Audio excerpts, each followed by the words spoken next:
नमस्कार, एक बार फिर से स्वागत है आपका मेरे यूट्यूब चैनल पे। आज के इस वीडियो में हम आगे की सीरीज़ देखेंगे। क्वेश्चन नंबर 46 से हम आगे की तरफ देखेंगे क्योंकि कल हमने 45 तक के क्वेश्चन इसमें कंप्लीट कर दिए। आज हम करेंगे 46 से लेकर 80 तक क्वेश्चन इसमें कंप्लीट करेंगे, चाहे वीडियो 30 या 35 मिनट की क्यों ना हो। अब बात करते हैं ये वीडियो में क्यों ज़रूरी है, क्या ज़रूरी है। तो इस वीडियो में सबसे पहले हर उस एग्ज़ाम के लिए ज़रूरी है जिनका इकोनॉमिक्स होता है। हम इसमें फ़िलहाल तो अभी टारगेट कर रहे हैं यूकेएसएससी एडीओ एग्ज़ाम्स को, लेकिन आने वाले समय के लिए किसी हर एग्ज़ाम जैसे पीसीएस हो गया, लोअर पीसीएस हो गया, उसके बाद आता है कोई पटवारी या बीडीओ बीपीडीओ, यहाँ पर भी कुछ ना कुछ एक दो क्वेश्चन तो बनते ही बनते हैं अपने इकोनॉमिक्स से, ठीक। तो ये उन सभी एग्ज़ाम्स के लिए काफ़ी महत्वपूर्ण रहेगा। अब एक बात और करनी है कि अगर कोई भी स्टूडेंट या एस्पिरेंट्स इस वीडियो को देखते हैं या ये क्वेश्चन सीरीज आप देखते हो तो कृपया करके एक बार सब्सक्राइब भी ज़रूर कर देना, क्योंकि इसमें मैं देखता हूँ कि बहुत सारे लोग तो देख तो रहे हैं वीडियो, है ना, लेकिन उसमें सब्सक्राइब नहीं करते हैं। तो यार एक बार ज़रूर सब्सक्राइब कर दिए, क्योंकि इसमें भी टाइम लगता है, इसे बनाने में बहुत टाइम लगता है, ठीक है। बाकी आज का हम और एक चीज़ और मैं ये कहना चाहूँगा कि मेरा एक टेलीग्राम चैनल है जिसमें मैं डेली 10 या 15 क्वेश्चन डेली डाल रहा हूँ। ये एक ऑब्जेक्टिव टाइम है जो काफ़ी इंपॉर्टेंट रहेंगे, हेल्पफुल रहेंगे हमारे यूकेएसएससी एडीओ एग्जाम्स के लिए। दूसरी बात, मैं अभी इसी चैनल पे जो हमारा पटवारी, फॉरेस्ट गार्ड और किसके फॉर्म आने वाले R O E R O, lower PCS upper PCS, इन सब से रिलेटेड भी मैं जल्दी ही एमसीक्यू सीरीज फॉर्म में ही लाऊंगा। तो आप ज़रूर इस चैनल को सब्सक्राइब करें और लाइक भी कर देना, ठीक है।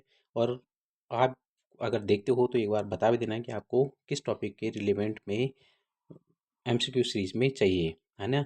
मतलब कि कौन से एग्ज़ाम के लिए आप तैयारी कर रहे हो, लेकिन ये बेस में मुख्यतः हम उत्तराखंड को परपेज में करेंगे, जैसे कि क्योंकि यहाँ पे अभी बहुत सारे एग्ज़ाम होने हैं, जिसमें हमारा अभी पटवारी का होना है, उसी में बीडीओ पीपीटीओ लेखपाल का है, फिर हमारा आर ओ का आने वाला है विधानसभा और ये सचिवालय का। उसके बाद हमारा लोअर पीसीएस अपर पीसीएस आने वाला है, क्योंकि वहाँ पे भी क्वेश्चन बहुत बनते हैं और इकोनॉमिक्स से 10-15 क्वेश्चन आ जाते हैं, ठीक। उसके बाद आता है हमारा फॉरेस्ट गार्ड के आने वाले हैं और फिर पुलिस के आने वाले हैं। तो ये हर उस एग्ज़ाम के लिए ज़रूरी है।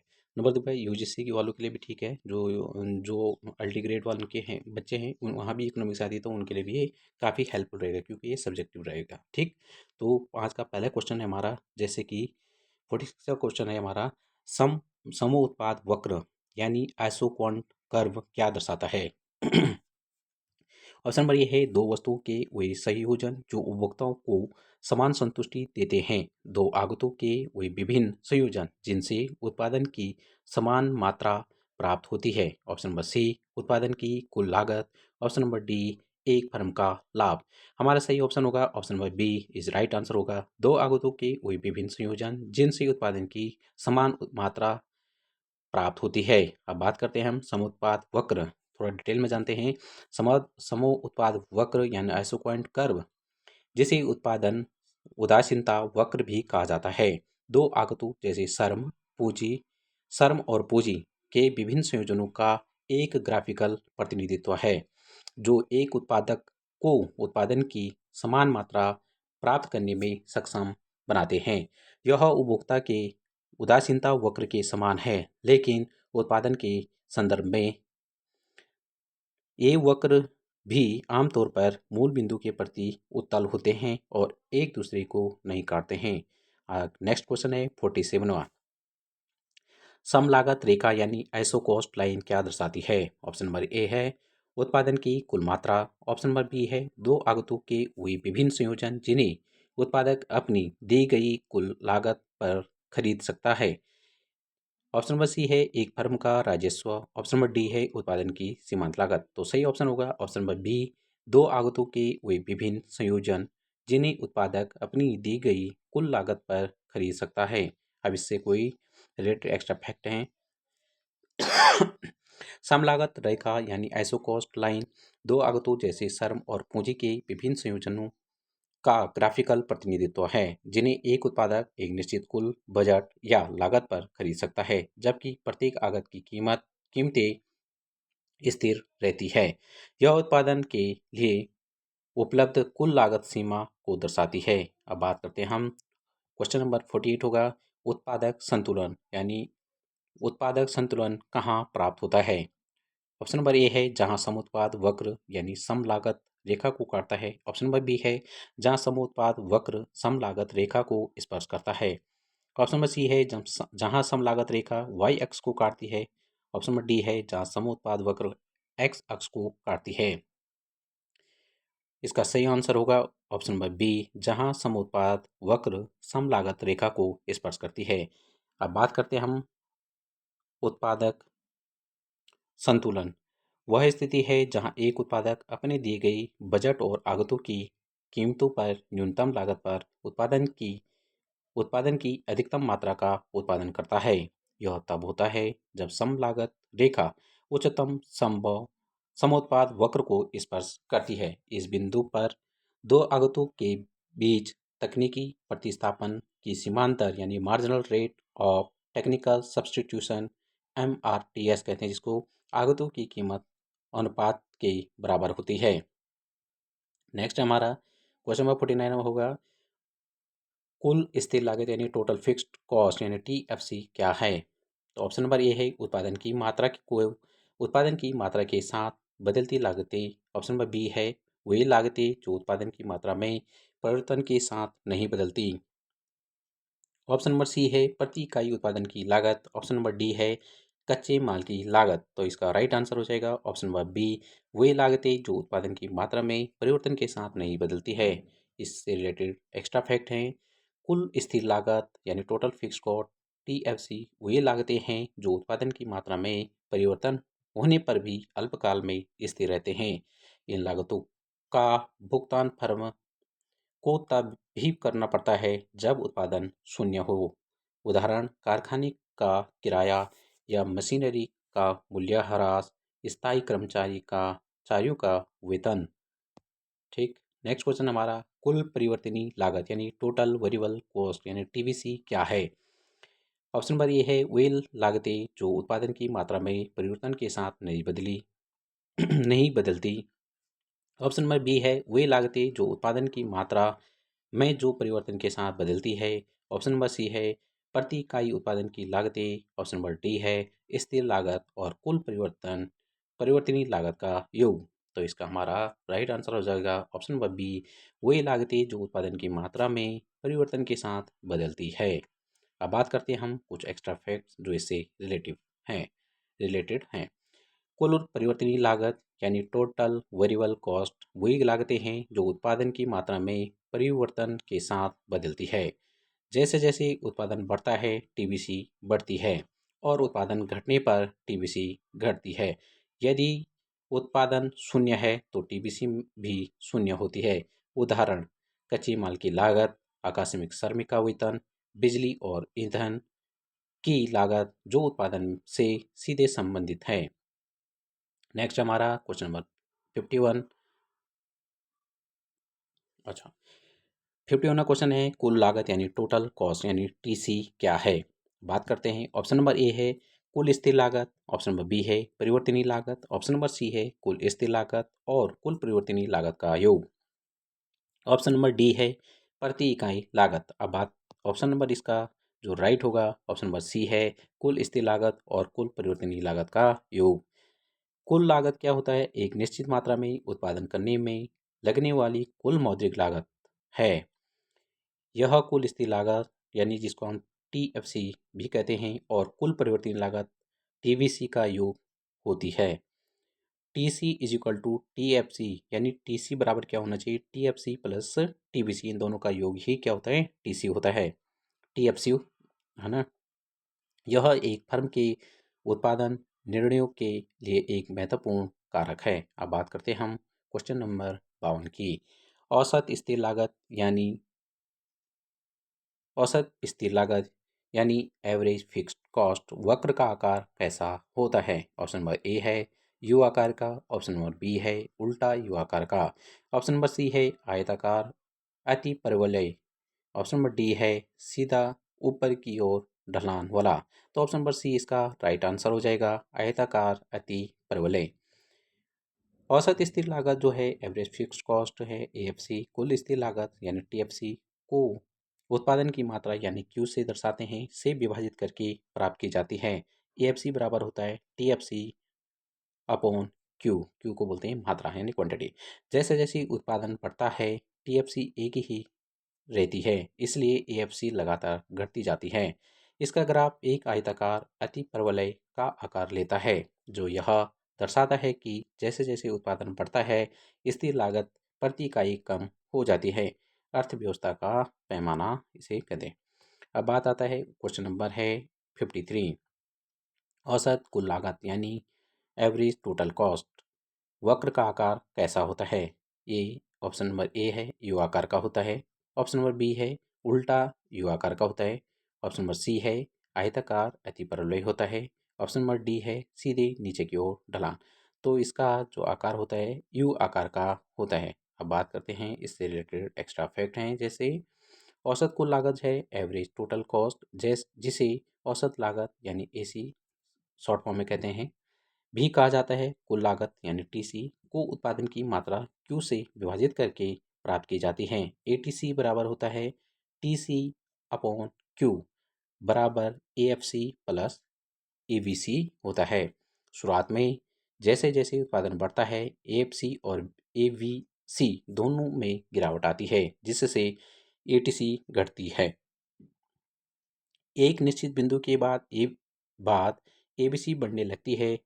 घटते प्रतिफल के नियम के कारण ऐसा होता है और इसकी वृद्धि एफसी की गिरावट को पार कर जाती है, जिससे एटीसी फिर से बढ़ने लगती है। इसी कारण एटीसी वक्र जो होता है यू आकार का होता है।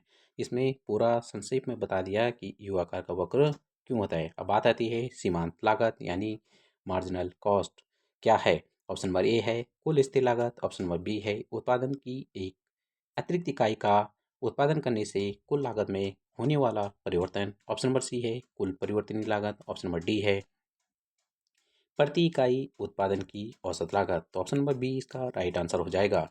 और उत्पादन की एक अतिरिक्त इकाई का उत्पादन करने से कुल लागत में होने वाला परिवर्तन। बात करते हैं एक्स्ट्रा फैक्ट जो इससे रिलेटेड है। सीमांत लागत जो है मार्जिनल कॉस्ट उत्पादन की एक अतिरिक्त इकाई का उत्पादन करने में लगने वाली अतिरिक्त लागत है।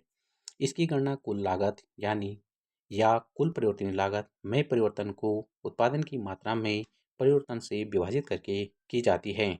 एमसी बराबर होता है delta TC upon delta Q या delta TVC upon delta Q. ठीक है। एमसी वक्र भी आमतौर पर यू आकार का होता है और एटीसी और एबीसी वक्रों को उनके न्यूनतम बिंदु पर काटता है। अब बात करते हैं हम, जब सीमांत लागत यानी एमसी और औसत लागत एटीसी से कम होती है तो एटीसी पर क्या प्रभाव पड़ता है। एटीसी बढ़ती है। ऑप्शन नंबर बी एटीसी घटती है। ऑप्शन नंबर सी एटीसी स्थिर रहती है। ऑप्शन नंबर डी है एटीसी शून्य हो जाती है। इसका राइट आंसर हो जाएगा एटीसी घटती है। अब बात करते हैं हम एक्स्ट्रा फैक्ट है, जैसे यह एक सामान्य आर्थिक संबंध है जो कि किसी अतिरिक्त इकाई की लागत औसत लागत से कम होती है तो यह औसत को नीचे खींचती है। उदाहरण, यदि एक छात्र के पिछले 9 विषयों में औसत अंक 70 हैं और 10 विषयों में उसे 60 अंक मिलते हैं तो उसका नया औसत जो होगा उस औसत 70 से कम हो जाता है। नेक्स्ट क्वेश्चन है, जब सीमांत लागत यानी एमसी और औसत कुल लागत एटीसी से अधिक होती है तो एटीसी पर क्या प्रभाव पड़ता है। ऑप्शन नंबर ए एटीसी बढ़ती है। ऑप्शन नंबर बी एटीसी घटती है। ऑप्शन नंबर सी एटीसी स्थिर रहती है। ऑप्शन नंबर डी एटीसी शून्य हो जाती है। उत्तर होगा ए एटीसी बढ़ती है। इसके विपरीत, जब किसी अतिरिक्त इकाई यानी सीमांत की लागत औसत लागत से अधिक होती है तो यह औसत को ऊपर खींचती है। उदाहरण, एक व्यक्ति के पास 9 विषयों में औसत अंक 70 हैं और 10 विषय उसे 80 अंक मिलते हैं तो उसका नया औसत 70 से अधिक हो जाएगा। अब बात आती है पूर्ण प्रतियोगिता परफेक्ट कंपटीशन। बाजार की मुख्य विशेषता क्या है। ऑप्शन नंबर ए है कुछ बड़े विक्रेता, ऑप्शन नंबर बी है केवल एक विक्रेता, ऑप्शन नंबर सी है कई खरीदार और कई विक्रेता समरूप उत्पाद, ऑप्शन नंबर डी है उत्पादों का विभेदीकरण। तो ऑप्शन नंबर सी इसका राइट आंसर हो जाएगा, कई खरीदार और कई विक्रेता समरूप उत्पाद। ठीक है, बात करते हैं हम पूर्ण प्रतियोगिता, परफेक्ट कंपटीशन। एक सैद्धांतिक बाजार संरचना है जिसमें निम्नलिखित विशेषताएं होती है। कई खरीदार और विक्रेता होते हैं, कोई भी अकेला खरीदार या विक्रेता बाजार मूल्य को प्रभावित नहीं कर सकता। समरूप उत्पाद समरूप उत्पाद सभी फर्मों द्वारा बेचे गए उत्पाद समान होते हैं। बेचे गए उत्पाद समान होते हैं, जिससे खरीदारों के लिए किसी एक विक्रेता को प्राथमिकता देने का कोई कारण नहीं होता है। प्रवेश और निकास की स्वतंत्रता यानी फ्री एंट्री एंड एग्जिट, फर्मों के लिए बाजार में प्रवेश करना या छोड़ना आसान होता है। पूर्ण जानकारी है, परफेक्ट इन्फॉर्मेशन यानी खरीदारों और विक्रेताओं को बाजार के बारे में पूरी जानकारी होती है। मूल्य स्वीकारकर्ता यानी प्राइस टेकर्स, प्रत्येक फर्म प्रचलित बाजार मूल्य को स्वीकार करती है क्योंकि वे व्यक्तिगत रूप से कीमत को प्रभावित नहीं कर सकते हैं। अब बात करते हैं हम एकाधिकार मोनोपोली बाजार की मुख्य विशेषता क्या है। ऑप्शन नंबर ए है कई विक्रेता होते हैं, ऑप्शन नंबर बी केवल एक विक्रेता, ऑप्शन नंबर सी है कुछ बड़े विक्रेता, ऑप्शन नंबर डी है उत्पादों का विभेदीकरण।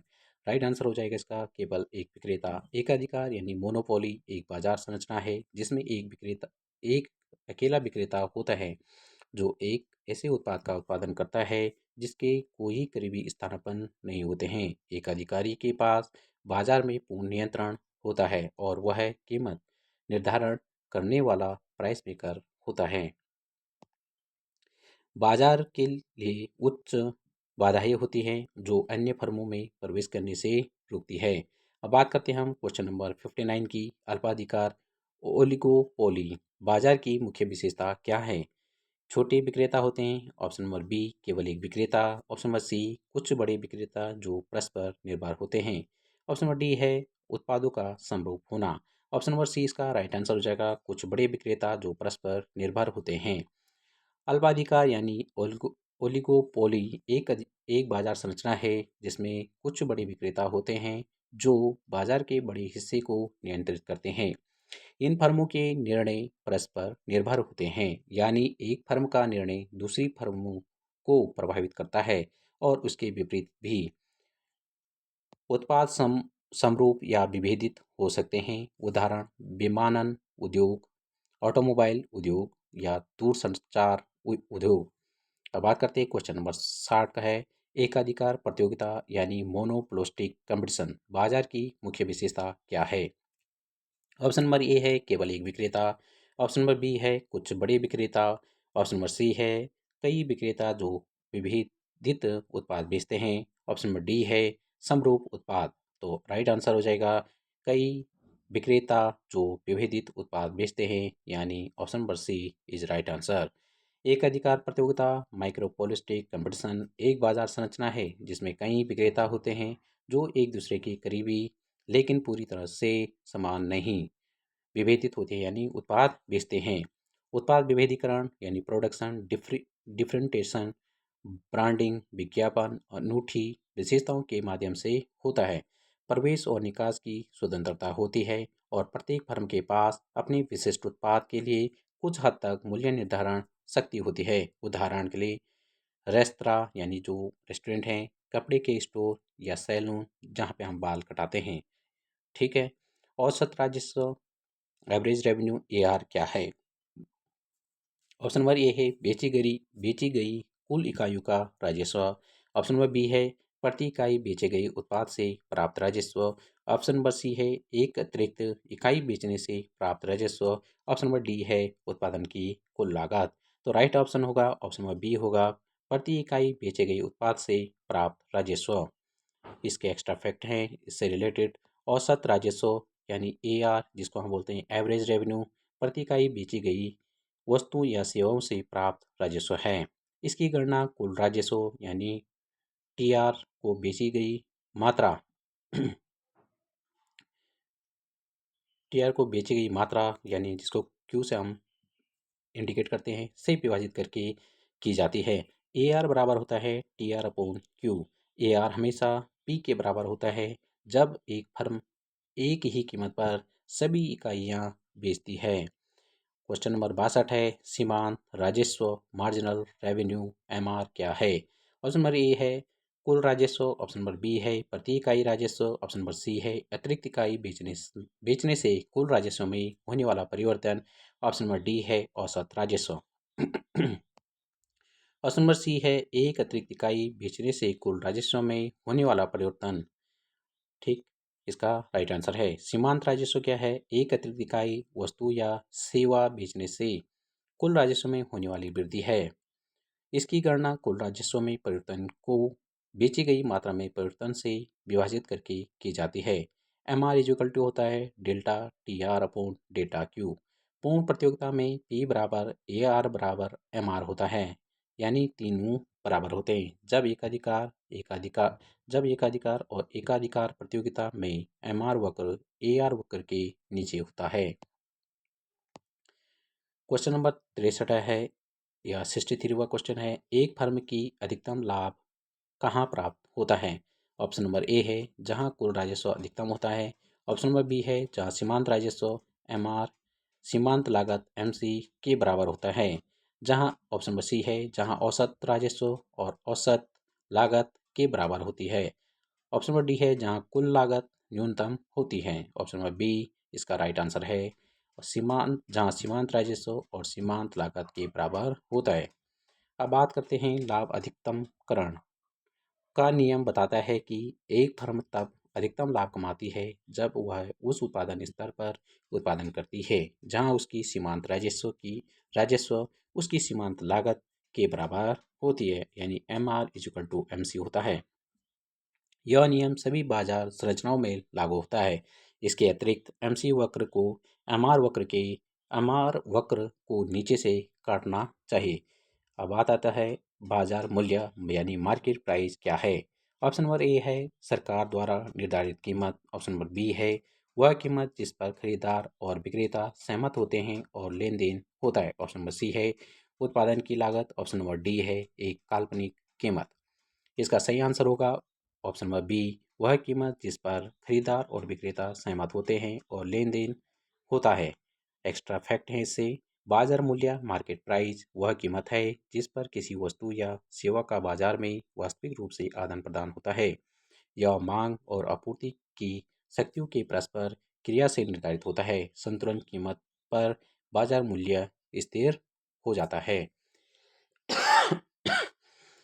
क्वेश्चन नंबर 65 है मूल्य विभेदीकरण क्या है?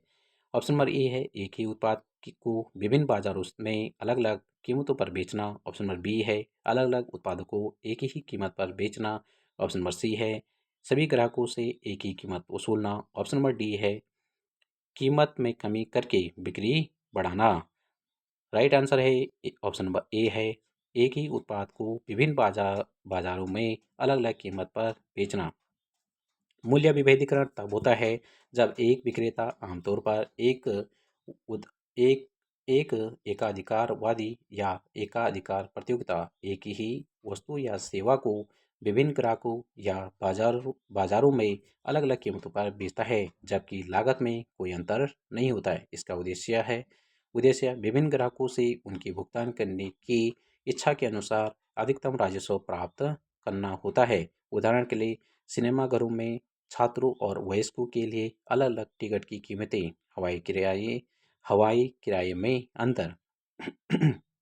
अब बात आती है क्वेश्चन नंबर 66, उत्पादन बंद करने का बिंदु यानी शट डाउन पॉइंट क्या है? जब ऑप्शन नंबर ए है जब फर्म को लाभ होना शुरू होता है, ऑप्शन नंबर बी है जब फर्म का कुल राजस्व कुल लागत के बराबर होता है, ऑप्शन नंबर सी है जब फर्म को राजस्व औसत परिवर्तनीय लागत से कम हो जाता है, ऑप्शन नंबर डी है जब फर्म का राजस्व सीमांत लागत के बराबर हो जाता है। इसका राइट आंसर हो जाएगा ऑप्शन नंबर सी, जब फर्म का राजस्व औसत परिवर्तनीय लागत से कम हो जाता है। बात करते हैं हम एक्स्ट्रा फैक्ट क्या क्या हिस्से महत्वपूर्ण। उत्पादन बंद करने का बिंदु यानी शट डाउन पॉइंट वह बिंदु है जहां एक फर्म को अल्पकाल में उत्पादन बंद कर देना चाहिए ताकि उसे होने वाले नुकसान को कम किया जा सके। यह तब होता है जब बाजार मूल्य औसत परिवर्तनीय लागत एवरेज वेरिएबल कॉस्ट एबीसी से कम हो जाता है। यदि मूल्य एबीसी से कम है तो फर्म अपनी परिवर्तनीय लागत को भी कवर नहीं कर पा रही है और उत्पादन जारी रखने से उसे और अधिक नुकसान होगा। ऐसे में उत्पादन बंद करना बेहतर होगा। क्वेश्चन नंबर 67 है, बाजार संतुलन की स्थिति में क्या होता है? ऑप्शन नंबर ए है मांग आपूर्ति से अधिक होती है। ऑप्शन नंबर बी है आपूर्ति मांग से अधिक होती है। ऑप्शन नंबर सी है मांग की गई मात्रा आपूर्ति की गई मात्रा के बराबर होती है। ऑप्शन नंबर डी है सरकार कीमत निर्धारित करती है। राइट आंसर हो जाएगा ऑप्शन नंबर सी, मांग की गई मात्रा आपूर्ति की गई मात्रा के बराबर होती है। इससे रिलेटेड कुछ महत्वपूर्ण तथ्य हैं। बाजार संतुलन वह स्थिति होती है जहाँ किसी विशेष वस्तु या सेवा के लिए मांग की गई मात्रा यानी क्वांटिटी डिमांडेड और आपूर्ति की गई मात्रा यानी क्वांटिटी सप्लाइड बराबर होती है। इस बिंदु पर बाजार में कोई अधिशेष यानी सरप्लस या कमी शॉर्टेज नहीं होती है और बाजार मूल्य स्थिर होता है। क्वेश्चन नंबर 68 है, वेतन और किराए का सिद्धांत किससे संबंधित है? ऑप्शन नंबर ए है Adam Smith. Option number B है David Ricardo. Option number C है कीन्स। ऑप्शन नंबर डी है अल्फ्रेड मार्शल। राइट आंसर हो जाएगा David Ricardo, option number B. David Ricardo ने 1772 और 1823 के बीच एक प्रभावशाली 23 के बीच यह एक प्रभावशाली शास्त्री यानी अर्थशास्त्री थे जिन्हें विशेष रूप से किराए के सिद्धांत यानी थ्योरी ऑफ रेंट और तुलनात्मक लाभ के सिद्धांत थ्योरी ऑफ कम्पिटेटिव एडवांटेज के लिए जाना जाता है। उन्होंने अपनी पुस्तक है उन्होंने अपनी पुस्तक principle of political economy and taxation यानी principles of political economy and taxation में इन सिद्धांतों का विस्तार से वर्णन किया। क्वेश्चन नंबर 69 है यानी 69वां, किसी अर्थशास्त्री ने कहा कि पूर्ति अपनी मांग का सृजन स्वयं करती है। किस अर्थशास्त्री ने कहा पूर्ति अपनी मांग का सृजन स्वयं करती है? Supply creates its own demand. तो ऑप्शन नंबर ए है Adam Smith. Option number B है कीन्स। ऑप्शन नंबर सी है Jean Baptiste Say. Option number D है अल्फ्रेड मार्शल। तो राइट ऑप्शन होगा option number C, Jean Baptiste Say ने कहा था। जीन बेफेट से ने यह कथन का नियम दिया था से लॉ के रूप में जाना जाता है जिसे जिसे जीन बेफेस्ट से ने प्रतिपादित किया था। यह नियम बताता है कि वस्तुओं और सेवाओं का कुल उत्पादन स्वयं ही उनके लिए कुल मांग उत्पादन करता है। दूसरे शब्दों में हर आपूर्ति अपने साथ एक समान मूल्य की मांग लाती है। यह अर्थशास्त्री का एक मूलभूत सिद्धांत था जिस पर कीन्स ने महामंदी के दौरान सवाल उठाया था। ये भी काफ़ी इंपॉर्टेंट पॉइंट है। उपभोग फलन यानी कंजप्शन फंक्शन क्या दर्शाता है? ऑप्शन नंबर ए है आय और बचत के संबंध में। ऑप्शन नंबर बी है आय और उपभोग के बीच कार्यात्मक संबंध। ऑप्शन नंबर सी है उपभोग और निवेश के बीच संबंध। ऑप्शन नंबर डी है कीमत और उपभोग के बीच संबंध। तो राइट आंसर हो जाएगा जैसे ऑप्शन नंबर बी होगा आय और उपभोग के बीच कार्यात्मक संबंध। अब बात करते हैं उपभोग फलन फलन यानी कंजप्शन फंक्शंस। एक आर्थिक अवधारणा है जिसे मेनार्ड कीन्स ने प्रस्तुत किया था।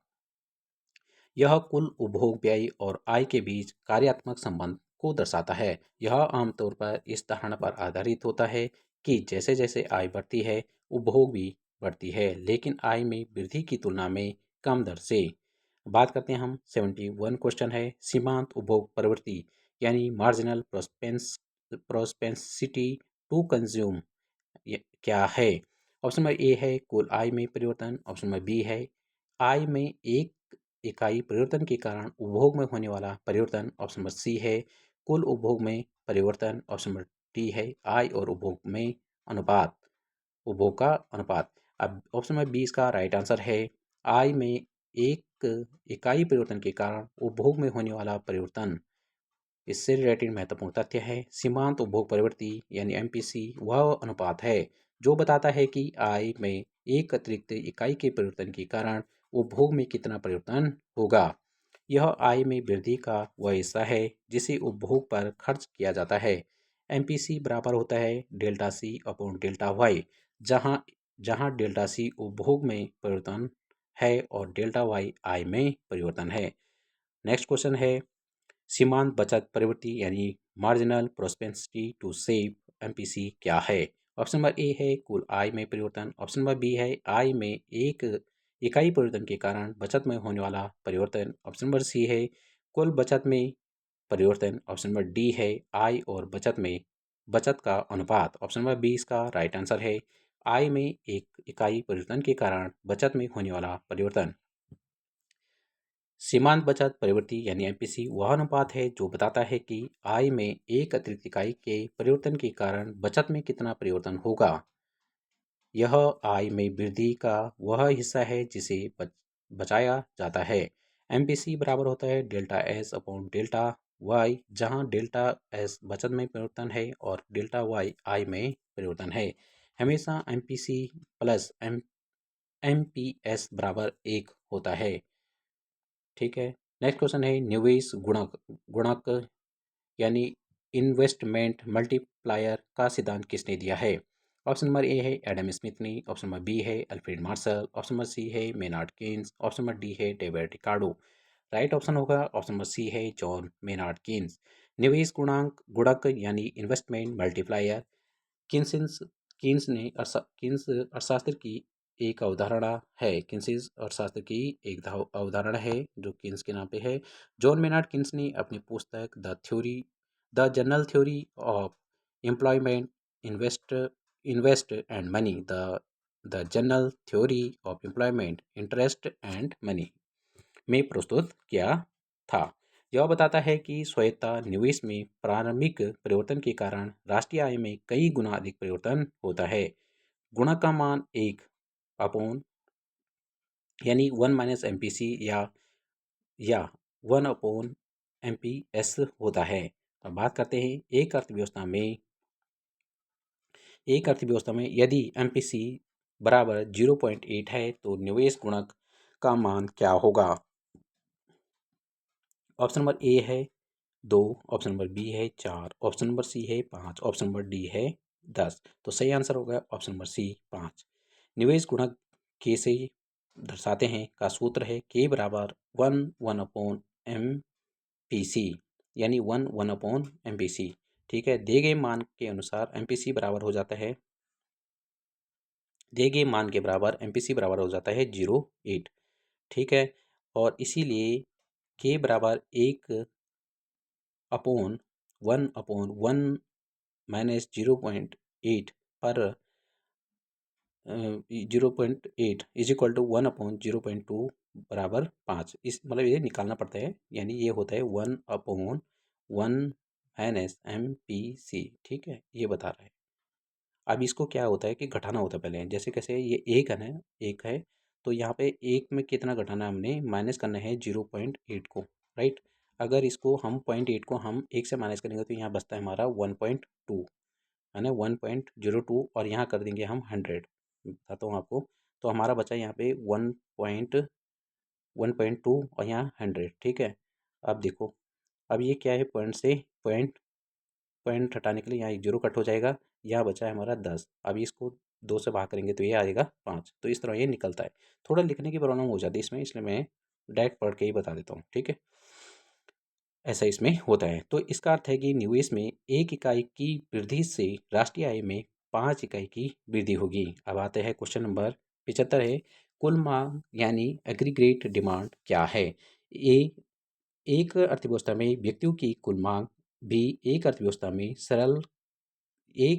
में सरकार की कुल मांग, ऑप्शन नंबर सी है एक निश्चित अवधि में एक अर्थव्यवस्था में सभी वस्तुओं और सेवाओं की कुल नियोजित मांग, और ऑप्शन नंबर डी है एक अर्थव्यवस्था में फर्मों की कुल मांग।